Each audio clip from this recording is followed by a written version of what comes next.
जय मसीह की। Good morning. आज सुबह प्रभु का वचन हमारे लिए मत्ती का सुसमाचार अध्याय 2 आयत 3 से 6।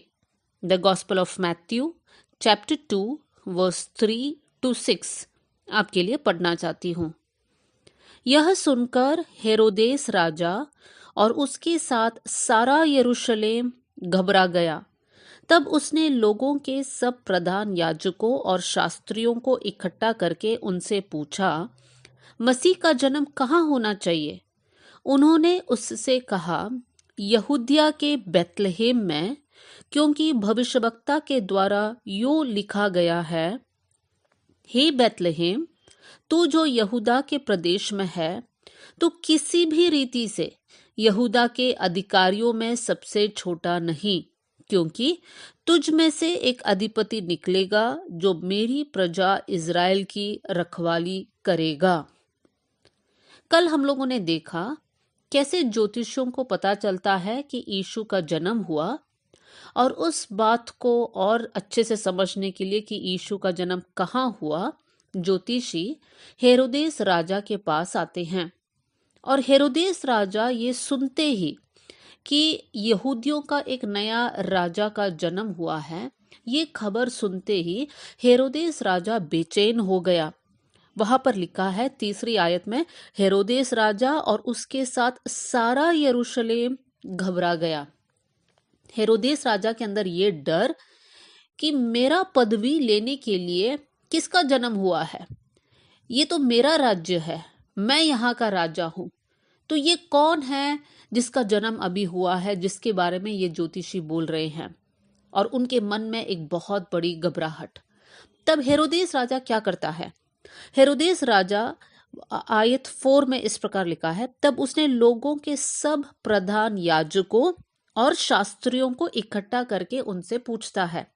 मतलब यहूदियों के जो वचन सिखाने वाले लोग हैं, जो शास्त्री है, याजक है, उनसे सवाल करते हैं कि मसीह का जन्म कहाँ होना चाहिए। तब 5वीं आयत में वो याजक और शास्त्री लोग इस प्रकार के जवाब देते हैं, यहूदिया के बेतलहेम में, क्योंकि भविष्यवक्ता के द्वारा यूं लिखा गया है, हे बेतलहेम, तू जो यहूदा के प्रदेश में है।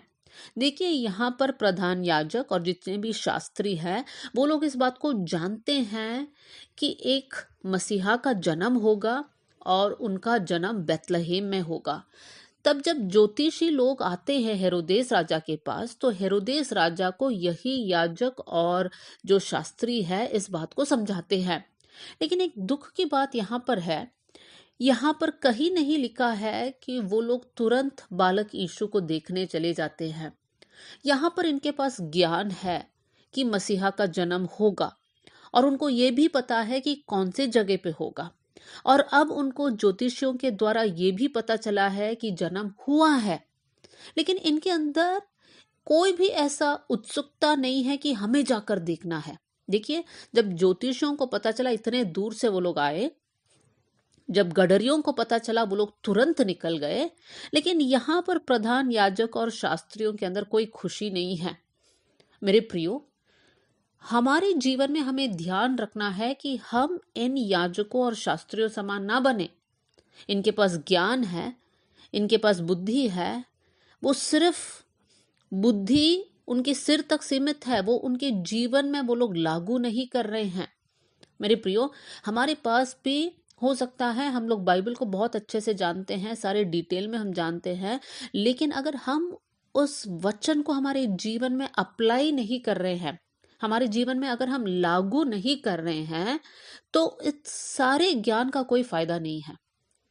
इसका मतलब हमारे अंदर ज्ञान होना भी चाहिए, और साथ में उस ज्ञान को हमारे जीवन में हमें अप्लाई करना है।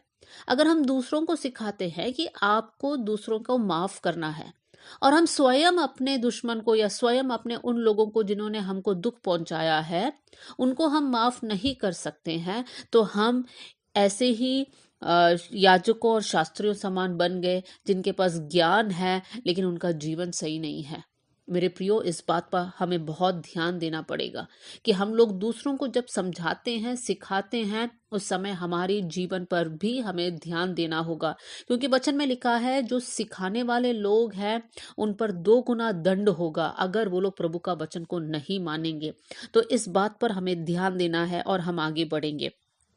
6वीं आयत में वो प्रधान याजक और जो शास्त्री लोग हैं वो लोग इस प्रकार समझाते हैं कि व्यवस्था में लिखा है, हे बेतलहेम, तू जो यहूदा के प्रदेश में है, तू किसी भी रीति से यहूदा के अधिकारियों में सबसे छोटा नहीं, क्योंकि तुझ में से एक अधिपति निकलेगा जो मेरी प्रजा इज़राइल की रखवाली करेगा। हम लोग यहाँ पर देख सकते हैं कि प्रधान याजक हेरोदेस राजा को समझा रहे हैं कि भविष्यवक्ता ने इस प्रकार कहा है। ये कौन सा भविष्यवक्ता है? ये हम लोग ने पिछले दिनों में भी देखा। वो है मीका की किताब, उसका 5वां अध्याय और 2री आयत।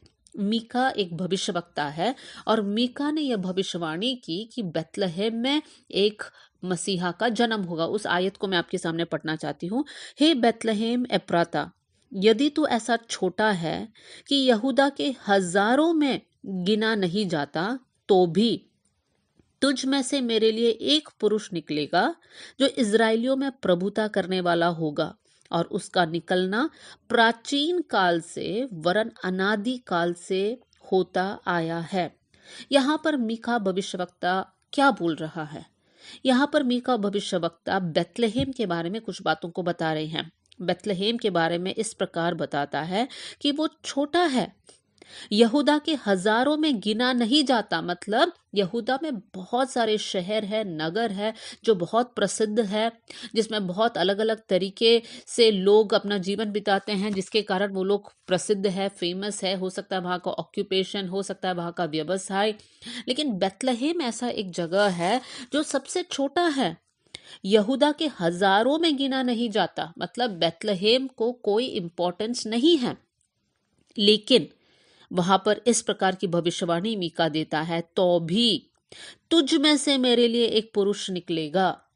बेतलहेम के बारे में भविष्यवाणी है, तू छोटा है, दूसरे नगरों जैसा तू प्रसिद्ध नहीं है, तू फेमस नहीं है, लेकिन फिर भी बेतलहेम तुझ में से एक पुरुष निकलेगा जो इजराइलियों में प्रभुता करने वाला होगा, और उसका निकलना प्राचीन काल से वरन अनादि काल से तय हुआ है। मतलब ऐसा नहीं है कि यीशु का जन्म अब हुआ है, लेकिन यीशु मसीह तो सनातन परमेश्वर है, अनादि काल से परमेश्वर है।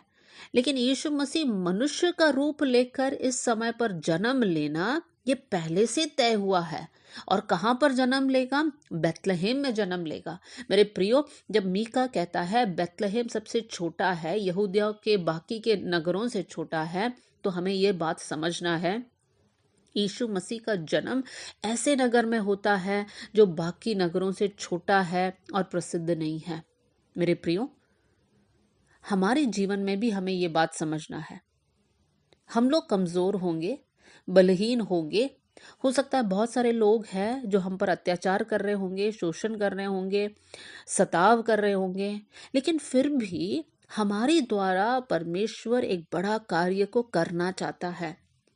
आपके द्वारा, मेरे द्वारा परमेश्वर बहुत सारे लोगों के लिए एक आशीष लेकर आना चाहता है। क्या इस बात पर आप विश्वास करोगे कि आपके जरिए परमेश्वर एक बहुत बड़ा काम करना चाहता है? अगर आप विश्वास करते हैं तो आइए हम लोग मिलकर प्रार्थना करें। स्वर्गीय पिता, आज का वचन के लिए मैं धन्यवाद करती हूँ प्रभु जी। ये वचन हम में से हर एक के लिए एक आशीष का कारण होने पाए। परमेश्वर पिता, हम सिर्फ वचन का ज्ञान रखने वाले नहीं, लेकिन उस ज्ञान को हमारे जीवन में लागू करने वाले बने प्रभु जी। परमेश्वर पिता, हम बलहीन हैं, कमजोर हैं प्रभु जी परमेश्वर, लेकिन हमारे जीवन को आपके हाथ में हम समर्पित करते हैं। हमारे जीवन को इस्तेमाल कीजिए ताकि बहुत सारे लोग आपको जान पाए, ताकि बहुत सारे लोग प्रभु मृत्यु से बच पाए प्रभु जी। प्रभु आप ऐसे करेंगे, इसलिए धन्यवाद, आदर और महिमा आपको देते हुए यीशु के नाम से हम मांगते हैं, amen. God bless you all. जय मसीह की।